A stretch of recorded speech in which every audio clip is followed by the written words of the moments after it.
Hi, I'm Profe Nagard, a Spanish teacher here to help you learn the difference between the preterite tense and the imperfect tense in Spanish. This video is part one of this concept. So there are two simple past tenses in Spanish, the preterite and the imperfect. They're simple past tenses because they don't have a helping verb or an auxiliary verb. The thing is, in English, we don't actually have two simple past tenses. So this concept can be really challenging for English speakers when learning Spanish. In this lesson, we're going to only focus on when to use these two tenses, not really on how to conjugate them. But I do want to remind you of what their endings are so that it refreshes you as to which tenses we're talking about. So this is the preterite tense. These are the endings for regular verbs. So you have your AR verb endings and then your ER and IR verb endings. And then this is the imperfect tense. There's the AR verb endings and the ER and IR verb endings. And these endings apply to regular verbs, not irregulars. All right, let's start with a basic description of when to use these tenses. I like to refer to the preterite tense as the sudden past. So the preterite tense, aka sudden past, is more for sudden actions in the past. That's the most basic way to think of it. The imperfect tense, aka the descriptive past, is for description in the past. That's the bare bones basics of how to think about these two tenses.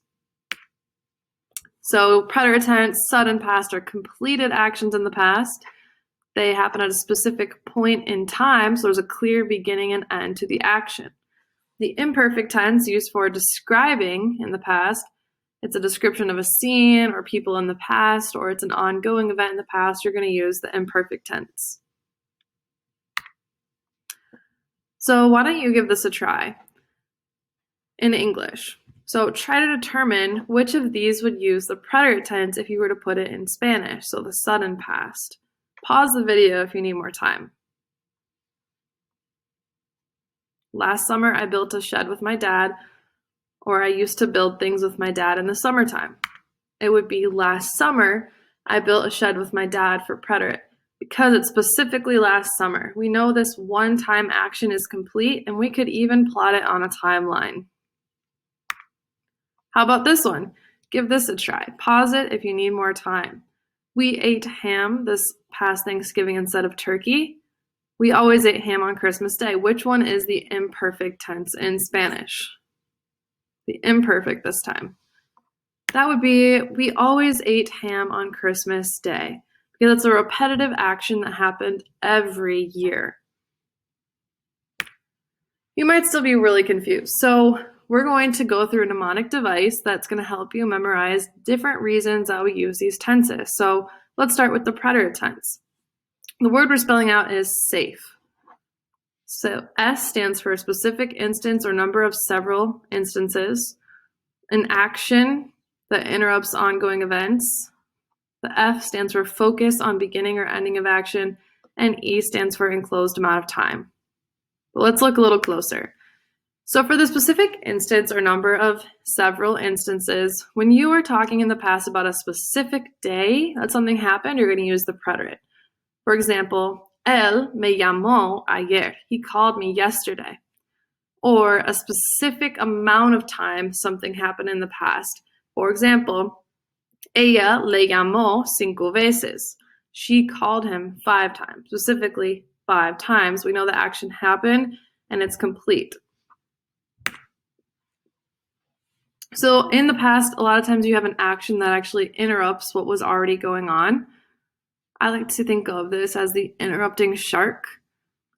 And so what happens is you actually can have the preterite and the imperfect in the very same sentence. You might start out with the imperfect. You're describing an action that was ongoing. For example, she was swimming. When another sudden action interrupts what was happening, the shark attacked, okay?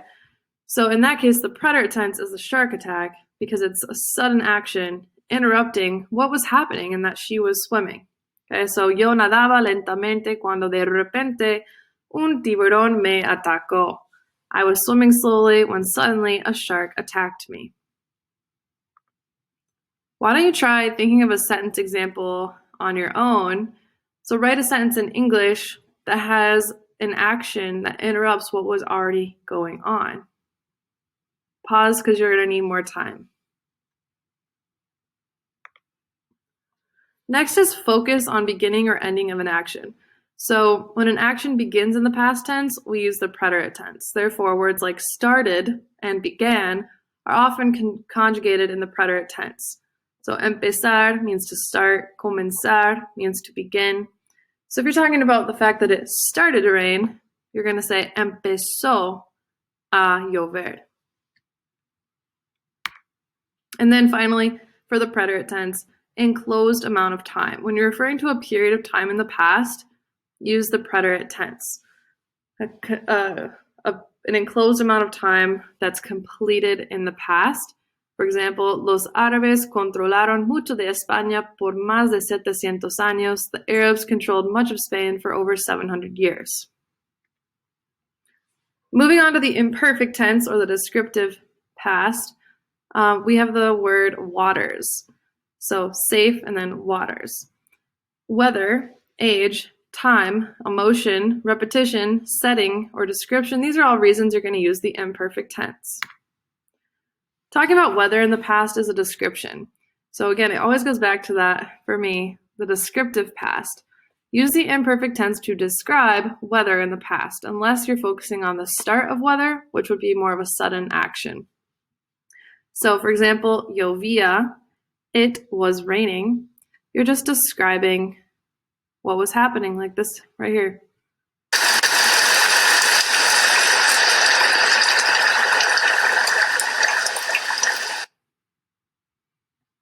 Age is also described in the imperfect tense. It's just something that you have to memorize. It's always conjugated in the imperfect tense. I guess after all, age is more of a description than a sudden action. So for example, cuando tenía 5 años, quería ser un superhéroe. When I was 5 years old, I wanted to be a superhero. Time is also one that's always used in the imperfect tense, so you just have to memorize that telling time in the past is in the descriptive or imperfect tense. For example, era la 1:20 de la tarde. It was 1:20 in the afternoon. Emotion is always described in the imperfect tense. So describing someone's emotion is, it's like an ongoing state of being as opposed to sudden action. And I mean, think about it, it's a description. When you talk about how someone was feeling, you're describing them. So for example, ella estaba asustada. She was scared. And repetition. Events that occurred frequently in the past or even habitual actions in the past are described with the imperfect tense. For example, yo visitaba a mis abuelos cada verano. I visited my grandparents every summer. So because you're saying it happened every summer, that's why we put the verb visitaba in the imperfect tense, because it happened habitually. That's why talking about your childhood is usually described in the imperfect, because the things that you did as a kid were generally repeated activities, and childhood experiences are for an undefined amount of time. So, for example, cuando era niño, pescaba con mi madre. When I was a boy, I fished with my mom. We don't know how many times. We don't know exactly what day it was, right? But we know that in general, in the past, that happened. And then finally, setting or description for the imperfect tense. So the imperfect tense is used for setting the scene for what was happening in the past or describing the people and places. The imperfect tense is used to lay the foundation of the story so that the preterite tense can come in with the sudden actions that add excitement to the story. So again, anything that's really describing in the past or setting the scene is imperfect tense. Right now, I'm going to practice with a mini story. So I'm going to tell you a story in English, and you're going to label the underlined verbs for either preterite or imperfect, and then also write the reason for why you chose that tense. So your reasons could be any of the ones that we just did with the mnemonic device, safe waters. So preterite tense, sudden actions, completed actions, or actions that happen a specific amount of times or on a specific day.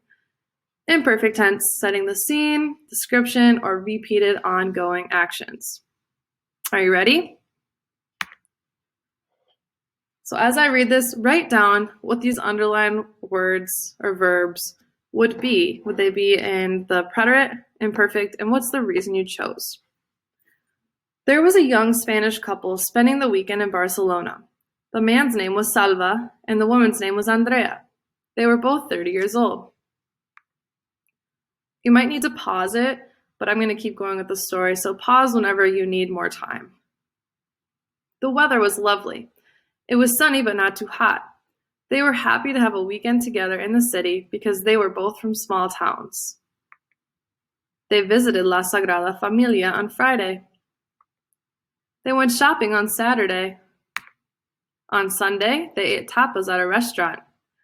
Andrea was having a good weekend, but she was nervous. She was hoping that Salva would ask her to marry him that weekend. It was already Sunday night, and he hadn't asked her yet, so deep down she felt disappointed. Then, at Parque Güell, when the sun began to set on Sunday night, Salva asked her to marry him. Andrea said yes and started to cry because she was so happy. Okay, so I'm going to go through this story again, and I'm going to show you what tense each of these verbs should be if you were to write this in Spanish, and what's the reason for why they would be. There was a young Spanish couple spending the weekend in Barcelona, so this is all describing, that's why it's in the imperfect tense. The man's name was Salva, we're describing his name, describing her name, imperfect description, and we're describing their age, which is imperfect. They were both 30. We continue to describe the scene, the weather. The weather was lovely. It was sunny but not too hot. We described their emotion, so imperfect. They were happy to have a weekend together in the city, and we're describing them again. They were both from small towns. Then comes the action. They visited La Sagrada Familia, so that's a specific instance, and we know that it happened on Friday. Completed action. They went shopping on Saturday. Preterite, because it's a specific instance or completed action. On Sunday, they ate tapas at a restaurant. Specific instance or completed action, so it's preterite. Andrea was having a good weekend, but she was nervous. Back to imperfect now, because we're describing her emotion. She was hoping that Salva would ask her to marry him that weekend. It was already Sunday night, imperfect description setting, and he hadn't asked her yet, so deep down she felt disappointed, imperfect emotion. Then, at Parque Güell, when the sun began, so that's the focus on the beginning of the action, sun began to set, so that's the preterite for that, and Salva asked her to marry him, preterite action. Andrea said yes, and started to cry. So there again, she started to cry, so we're focusing on the beginning of the action, so it's preterite, and she was so happy. That's the emotion there, so imperfect tense. Okay, so remember the mnemonic device we learned today, which is safe waters. Safe is for preterite, waters is for imperfect. And I suppose if you remember our interrupting shark, maybe it's not so safe waters. Again, here's a recap in case you missed it earlier. Specific instance, action, focus, and closed amount of time. Weather, age, time, emotion, repetition, setting, or description. Thanks for watching, and be sure to watch part 2 for more tricks for knowing when to use both of these tenses. And if you like this video, click subscribe to my channel so you don't miss future videos.